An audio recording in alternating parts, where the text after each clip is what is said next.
नहीं, बसें हम पिछले राज्य से ही रक्षाबंधन वाले दिन हम महिलाओं को मुफ्त यात्रा करने की इजाज़त देते हैं और इस बार भी हम वो दे रहे हैं। उसके लिए सरकारी स्तर पर जो आदेश हैं वो जारी हो चुके हैं। साहब, आप स्वास्थ्य मंत्री रहे हैं। आयुष्मान के एक योजना के तहत अस्पतालों का बकाया रहता है और अब की बार भी 500 करोड़ रुपया देखिए, किसी दूसरे डिपार्टमेंट का मैं जवाब नहीं दे सकता ना, आप उनसे पूछो जाके। साहब, SYL को लेकर कल मीटिंग हुई थी, लेकिन मीटिंग बेनतीजा रही और अब एक मरतबा फिर से सुप्रीम कोर्ट का जो है वो रुख रहेगा। क्या लगता है, क्योंकि विपक्ष जो है वो लगातार कह रहा है कि कंटेम्प्ट ऑफ कोर्ट। नहीं, देखिए, मैंने दोनों मुख्यमंत्रियों के बयानों को पढ़ा है। हमारे मुख्यमंत्री नायब सैनी जी ने भी कहा है कि मीटिंग अच्छे वातावरण में हुई है और पंजाब के मुख्यमंत्री ने भी इतिहास में पहली बार कहा है कि मीटिंग अच्छे वातावरण में हुई है। अब फैसला तो सुप्रीम कोर्ट के पास जाना है। अगर इन्होंने अच्छे वातावरण में बातचीत की है तो सुप्रीम कोर्ट में फैसला जाएगा और सुप्रीम कोर्ट ने पहले भी फैसला दे रखा है हमारे हक में और मुझे उम्मीद है कि अब भी सुप्रीम कोर्ट हमारे हक में फैसला देगा। लेकिन वार्ता के निचोड़ में पंजाब सीएम ये कह रहे हैं कि सर इंडस ट्रीटी वाला पानी आएगा तब हम आगे दे पाएंगे या फिर कोई बाढ़। नहीं, अब वो क्या कहते हैं जाके कोर्ट में, वो अलग बात है, लेकिन उन्होंने ये बात जरूर कही है कि वातावरण अच्छे, बातचीत अच्छे माहौल में हुई। पंजाब का जो रुख है सर, आपको लगता है कि कोर्ट से बाहर ही हो सकता है? नहीं, देखिए, जो कुछ पंजाब ने आज तक किया, जो समझौता हुआ था यूनिलेटरली स्पेशल सेशन बुला के भंग कर दिया, जो जमीन अधिग्रहण की हुई थी उसकी डीनोटिफिकेशन कर दी और बार बार कोर्टों के आदेशों के बावजूद भी उन्होंने हमारे प्यासे खेतों को, प्यासे लोगों को पानी नहीं आने दिया। हालांकि पंजाब का पानी फालतू जो है रावी नदी के माध्यम से पाकिस्तान को जा रहा है, लेकिन हरियाणा को नहीं आ रहा। लेकिन फिर भी क्योंकि मैंने दोनों मुख्यमंत्रियों के बयान पढ़े हैं, आई एम होपफुल कि शायद समाधान हो। ਇਹ ਦੱਸੋ ਵੀ ਰਾਵੀ ਤੋਂ ਕਿੰਨਾ ਪਾਣੀ ਜਾ ਰਿਹਾ? ਮੈਂ ਰਾਵੀ ਦੇਖੀ ਹੋਈ ਹੈ ਤੇ ਰਾਵੀ ਤੇ ਜਦੋਂ ਮੀਂਹ ਪੈਂਦੇ ਉਦੋਂ ਹੀ ਪਾਣੀ ਜਾਂਦਾ, ਉਹ ਤੋਂ ਬਿਨਾ ਪਾਣੀ ਤਾਂ ਇੱਧਰ ਜਿਹੜੇ ਦੂਜੇ ਡੈਮ ਬਣਾਏ ਉਹਨਾਂ 'ਚ ਆ ਜਾਂਦਾ। नहीं, देखिए, पानी तो जा रहा है और पानी तो ये कई तथ्य सामने आ चुके हैं कि पानी तो फालतू जो पानी होता है वो पानी पाकिस्तान को जाता है। ਤੇ ਦੂਸਰਾ ਜਿਹੜਾ ਪੰਜਾਬ ਨੇ ਕਿਹਾ ਵੀ ਜਦੋਂ ਸਾਨੂੰ ਚਨਾਬ ਤੋਂ ਪਾਣੀ ਮਿਲ ਜਾਏਗਾ ਉਦੋਂ ਅਸੀਂ ਦੇ ਦੇंगे। ਚਨਾਬ ਤੋਂ नहर काटते हैं कितना? देखिए, जब SYL बनाई गई थी उस वक़्त ये मुद्दा नहीं था। उस वक़्त सिंधु जल बंटवारे का हिंदुस्तान में और पाकिस्तान में जो समझौता हुआ था वो भंग नहीं हुआ था, ये तो अब हुआ है।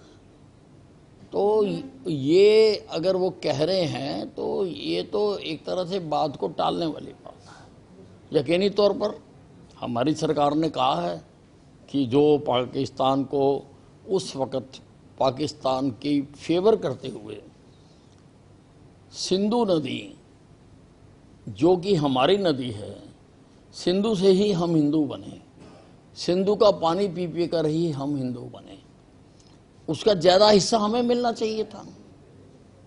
लेकिन कांग्रेस का जो पाकिस्तान प्रेम है उसने हमेशा पाकिस्तान के हक की बात की है और ज़्यादा पानी उनको दे दिया। अब हमारे प्रधानमंत्री जी ने वो समझौता रद्द किया है, योजनाएं बन रही हैं। अब योजना बनेंगी तो उसके बाद पता चलेगा कि कितना समय उसमें लगेगा। पंजाब के सीएम बार-बार ये भी दावा कर रहे हैं कि यमुना के पानी के पंजाब का हक बनता है, हमें यमुना से पानी। देखिए, पानी देने के लिए कई आयोग बने हैं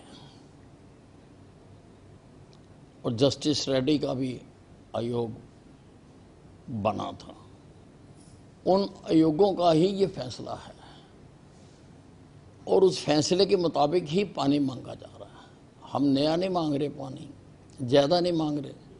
हम तो कह रहे हैं कि जो फैसला हुआ है हरियाणा पंजाब में, उतना ही पानी आप हमें दे दो। तो वो पंजाब क्या कहता है, पंजाब के लोग क्या कहते हैं, लेकिन इस देश में जब भी कोई डिस्प्यूट हो, लोगों में हो, व्यापारिक संस्थानों में हो, राजनीतिक पार्टियों में हो, प्रदेशों में हो, तो वो मामला सुप्रीम कोर्ट उसका निर्धारण करता है। और सुप्रीम कोर्ट हमारी सर्वोच्च कोर्ट है, उसके फैसले को अब ये कोई कुछ भी कहता हो, लेकिन सुप्रीम कोर्ट के फैसले को सहर्ष सबको मानना चाहिए और उसको लागू करना चाहिए। विभाजन विभीषिका दिवस मनाया जा रहा है पूरे प्रदेश के अंदर 14 तारीख को राज्य स्तरीय कार्यक्रम है, कैसे देखते हैं आप? नहीं, देखिए, ये एक बहुत गहरा जख्म है जो कांग्रेस ने हिंदुस्तानियों को दिया था। देश का विभाजन किया, देश के टुकड़े किए, लोगों को मरवाया, 10 लाख लोग मारे गए। कोई योजना नहीं बनाई कि अगर देश का बंटवारा होगा तो पॉपुलेशन का ट्रांसफर कैसे होगा। और ये जो अपने आप को सेकुलर बताती है पार्टी, आप इतिहास निकाल कर देख लो कि इन्होंने देश का बंटवारा धर्म के आधार पर किया कि मुसलमानों को उनके हिस्से की जमीन दे के पाकिस्तान बना दिया जाए और हम हिंदुस्तान में रह रहे हैं। इन्होंने किया, तो उसको याद रखना, याद कराना लोगों को कि ये पार्टी ने क्या क्या किया हुआ है, वो आवश्यक है। इसीलिए हमारी पार्टी ने विभाजन विभीषिका मनाने का निर्णय किया है। तो साहब, प्रदेश भर के दौरों की बात आपने कही थी, कब से शुरू कर रहे हैं, कहाँ से शुरुआत होगी, किस तरीके से? नहीं, मैं लगभग 15 अगस्त के बाद शुरू करूंगा, क्योंकि रेनी सीजन समाप्त हो जाएगा, तो उसके बाद मैं करूंगा। और मैं फिर दोहराना चाहता हूं, मैं बार बार रोज दोहरा रहा हूं कि मैं जो दौरे करूंगा ये कोई पॉलिटिकल दौरे नहीं है।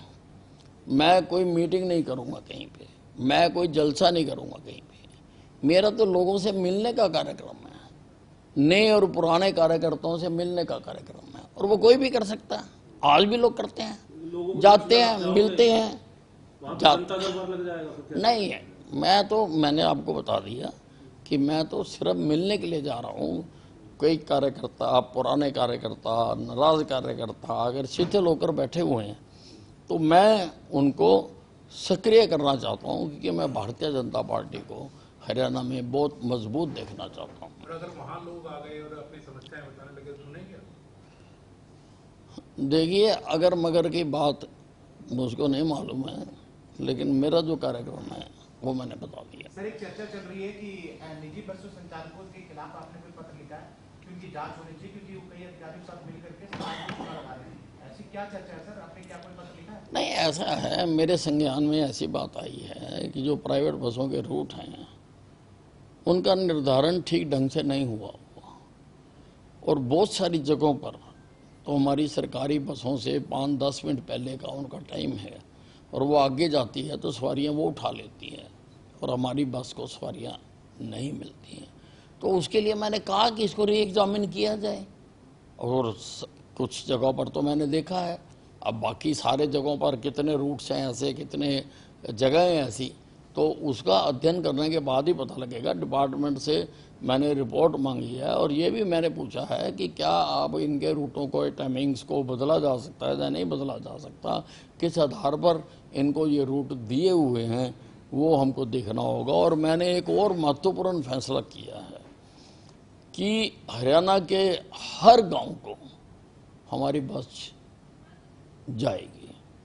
ऐसे रूट बनाने में मेरा विभाग लग गया है, और पत्र भी उन्होंने जारी कर दिया है, नोटिफिकेशन भी जारी कर दी है सारे जीएम्स को कि हर बस चाहे एक सवारी मिले, क्योंकि हम कोई कमर्शियल ऑर्गेनाइजेशन नहीं है कि हम फायदे के लिए बसें चला रहे हैं। हम सर्विस ऑर्गेनाइजेशन है, हमारा काम सर्विस देना है।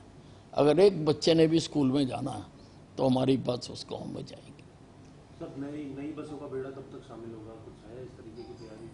क्या अभी नहीं, नई बसों को अब और खरीदने का, क्योंकि काफ़ी बसें हमारी कंडम हो गई हैं और काफ़ी हम इलेक्ट्रिकल जो बसें हैं वो डालना चाहते हैं, तो उसकी प्रक्रिया चल रही है। इतने तो